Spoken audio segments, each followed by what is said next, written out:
सभी को नमस्कार, सुप्रभात। दिन की शुरुआत डेली के करंट अफेयर एंड न्यूज़ के साथ चलिए शुरू करते हैं। नेशनल यूरोपीय यूनियन EU ने भारत के साथ रक्षा समझौते को मंजूरी दी। 22 जनवरी को यूरोपीय यूनियन EU ने भारत के साथ नए रक्षा समझौते यानी सिक्योरिटी एंड डिफेंस एग्रीमेंट को मंजूरी दे दी है। रक्षा समझौते के तहत दोनों देशों के बीच free trade agreement, defence and security deal और साइबर सिक्योरिटी का विस्तार किया जाएगा। 27 जनवरी को नई दिल्ली में होने वाले भारत EU शिखर सम्मेलन में इस एग्रीमेंट पर साइन होंगे। रक्षा समझौते में आतंकवाद विरोधी सहयोग, समुद्री सुरक्षा, साइबर सिक्योरिटी और खुफिया जानकारी साझा करने जैसे मुद्दे शामिल होंगे। यूरोपीय काउंसिल के अध्यक्ष एंटोनियो कोस्टा और यूरोपीय कमीशन की अध्यक्ष उर्सुला वॉन डेर लेयन 26 जनवरी को गणतंत्र दिवस समारोह में मुख्य अतिथि होंगे। भारत EU शिखर सम्मेलन 27 जनवरी को नई दिल्ली में होगा। EU के लगभग 90 सदस्यों का प्रतिनिधिमंडल भारत आएगा, जिसमें विदेश नीति, व्यापार और रणनीतिक मामलों से जुड़े अधिकारी शामिल होंगे। EU की विदेश नीति प्रमुख काजा कलास ने यूरोपीय संसद में रक्षा समझौते की जानकारी दी। नेक्स्ट, गणतंत्र दिवस परेड में ऑल मेन यूनिट लीड करेंगी सिमरन बाला। 26 जनवरी को कर्तव्य पथ पर होने वाली 77वीं गणतंत्र दिवस की परेड में CRPF असिस्टेंट कमांडर सिमरन बाला 140 मेल कमांडेड की ऑल मेन यूनिट को लीड करेंगी। जम्मू कश्मीर के रहने वाली 26 वर्षीय बाला ऐसा करने वाली पहली महिला अधिकारी होंगी। सिमरन जम्मू कश्मीर के राजौरी की रहने वाली हैं और पैरामिलिट्री में ऑफिसर रैंक में शामिल होने वाली अपने जिले की पहली महिला हैं। सिमरन ने 2023 में ऑल इंडिया रैंक 82 के साथ पहले अटेम्प्ट में UPSC CAPF परीक्षा क्लियर की थी। सिमरन जम्मू कश्मीर के गांधीनगर सरकारी महिला कॉलेज से पॉलिटिकल साइंस में ग्रेजुएट है। वे अप्रैल 2025 से CRPF में अपॉइंट हुई थी। गणतंत्र दिवस परेड में 26 जनवरी को इंडिया गेट के रायसीना हिल से लाल किले तक कर्तव्य पथ पर चलते हुए भारत की सैन्य शक्ति और सांस्कृतिक विविधता को प्रदर्शित करती हैं। इस साल 30 झांकियां गणतंत्र दिवस परेड का हिस्सा होंगी, जिसमें से 17 राज्य और केंद्र शासित प्रदेशों की झांकियां हैं और बाकी सांस्कृतिक और मंत्रालय आधारित हैं। 26 जनवरी को परेड में पहली बार बैक्टीरियल, ऊंट और शिकारी पक्षियों को भी पशु दस्ते में शामिल किया जाएगा। एनफील्ड बुलेट बाइक पर सवार CRPF और सशस्त्र सीमा बल SSB की महिलाओं की एक टीम भी परेड का हिस्सा होगी। सिमरन की पहली पोस्टिंग छत्तीसगढ़ में बस्तारिया बटालियन में थी, जहां उन्हें नक्सल विरोधी अभियान चलाने का काम सौंपा गया था।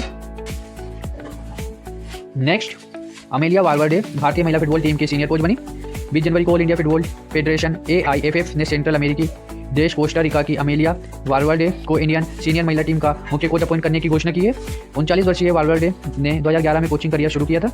वालवर्डे ने 2015 और 2023 महिला वर्ल्ड कप में कोस्टा रिका टीच को कोच किया था। वालवर्डे को शानदार कोचिंग के लिए 2016 में कोनका के female coach of the year और 2023-24 में बेलोन डे और बेस्ट फीमेल मैनेजर का अवार्ड मिला है। भारतीय महिला फुटबॉलर टीम का कोच बनने के बाद वालवर्डे का पहला बड़ा tournament AFC women's Asia cup 2026 होगा। वालवर्डे 28 साल की कम उम्र में वर्ल्ड कप कोच बनने वाली पहली महिला हैं। नेक्स्ट, मोजाम्बिक की पूर्व शिक्षा मंत्री ग्राका माचेल को इंदिरा गांधी शांति पुरस्कार। मोजाम्बिका की सामाजिक कार्यकर्ता और पूर्व शिक्षा मंत्री ग्राका माचेल को 2025 के इंदिरा गांधी शांति पुरस्कार के लिए चुना गया। 21 जनवरी को इंदिरा गांधी मेमोरियल ट्रस्ट ने इसकी घोषणा की है। यह फैसला पूर्व राष्ट्रीय सुरक्षा सलाहकार शिवम शंकर मेनन की अध्यक्षता में एक अंतर्राष्ट्रीय जूरी ने किया है। माचेल को मुश्किल हालातों में लोगों तक शिक्षा, स्वास्थ्य और पोषण जैसी जरूरत सेवाओं को पहुंचाने के लिए दिया जाएगा। इंदिरा गांधी शांति पुरस्कार में एक सर्टिफिकेट और ट्रॉफी के साथ 1 करोड़ रुपए का नगद पुरस्कार दिया जाता है। मार्चेल एक राजनेता और मानवाधिकार एडवोकेट हैं। उन्होंने महिला सशक्तिकरण, बाल विकास और सामाजिक बदलाव के लिए कई संस्थानों के साथ काम किया है। मार्चेल ने 1975 में मोजाम्बिक के पहले राष्ट्रपति समोरा मकेल से शादी की थी। 1988 में माचेल ने दक्षिण अफ्रीका के राष्ट्रपति नेल्सन मंडेला से दूसरी शादी की थी। मार्चेल 2 अलग अलग देशों को फर्स्ट लेडी बनने वाली इकलौती महिला हैं। ग्राका मार्चेल ने 18 जुलाई 1998 को नेल्सन मंडेला के 80वें जन्मदिन पर उनसे शादी की थी। नेक्स्ट, अरावली पर्वत श्रृंखला का कुंभलगढ़ अभ्यारण्य सेंसिटिव जोन में शामिल। 21 जनवरी को पर्यावरण मंत्रालय ने कुंभलगढ़ वन्यजीव अभ्यारण्य को इको सेंसिटिव जोन ESZ यानी पर्यावरण के लिए संवेदनशील क्षेत्र घोषित किया। कुंभलगढ़ अभ्यारण्य राजस्थान के राजसमंद, पाली और उदयपुर जिले में अरावली पर्वतमाला में फैला है। इको सेंसिटिव जोन घोषित होने पर किसी इलाके में माइनिंग, पेड़ों की कटाई और औद्योगिक विस्तार पर रोक लग जाती है। ESZ घोषित करने का उद्देश्य क्षेत्र की तेंदुए, नीलगाय, चिकारा जैसी प्रजातियों को बचाना है। साथ ही स्थानीय लोगों द्वारा जैविक खेती, एग्रो फॉरेस्ट्री को बढ़ावा देना है। कुंभलगढ़ में पेंटेड पेक्रोलिन जैसे पक्षियों का भी घर है। इको सेंसिटिव जोन ESZ पर्यावरण संरक्षण अधिनियम 1986 के अंतर्गत आते हैं। पर्यावरण संरक्षण अधिनियम 1986 के तहत पर्यावरण, वन एवं जलवायु परिवर्तन मंत्रालय ने 600 से ज़्यादा क्षेत्रों को ESZ घोषित किया। कुंभलगढ़ अभ्यारण्य में तेंदुआ, धारीदार लकड़बंगा, जंगली बिल्ली, भारतीय पेंगोलियन, नीलगाय और चिकारा जैसे जानवर पाए जाते हैं।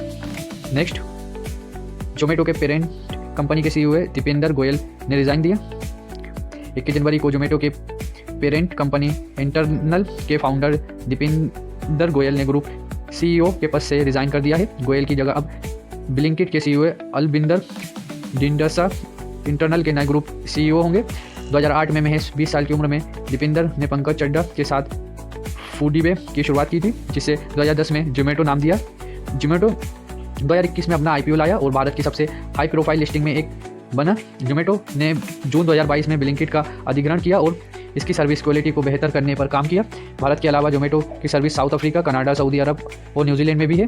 दीपिंदर 2024 में TV reality show Shark Tank India season 3 में शार्क के रूप में नजर आए थे। दीपिंदर ने IIT दिल्ली से बीटेक किया है। नेक्स्ट, NHAI ने कोंकण रेलवे कॉर्पोरेशन के साथ MOU साइन किया। 21 जनवरी को national highway authority of India ने नई दिल्ली में कोंकण रेलवे कॉर्पोरेशन लिमिटेड के साथ MOU साइन किया। MOU के तहत कोंकण रेलवे कट्टी इलाकों में सुरंगों और पुलों की डिज़ाइन और सिक्योरिटी ऑडिट का काम करेगा। वहीं NHAI रेल, सड़क, पुल, टनल और इंटर मॉडल हब डेवलपमेंट का काम करेगा। ये MOU 5 साल के लिए वैलिड होगा। इसमें रेल, सड़क, पुलों, tunnel, multi modal logistics park और इंटरनल मोड हब का डेवलपमेंट शामिल होगा। इस MOU पर NHAI के अध्यक्ष संतोष कुमार यादव की उपस्थिति में साइन हुआ। 23 जनवरी का इतिहास। 23 जनवरी 1966 इंदिरा गांधी भारत की पहली महिला PM बनी थी। 1897 को नेताजी सुभाष चंद्र बोस का जन्म हुआ था। दिल्ली के करंट अफेयर एंड न्यूज़ की अपडेट को हम यहीं समाप्त करते हैं। ऐसे ही दिल्ली के करंट अफेयर एंड न्यूज़ से जुड़ी अपडेट के लिए हमारे चैनल को लाइक एंड सब्सक्राइब करें। Thank you for watching. Take care. Bye bye.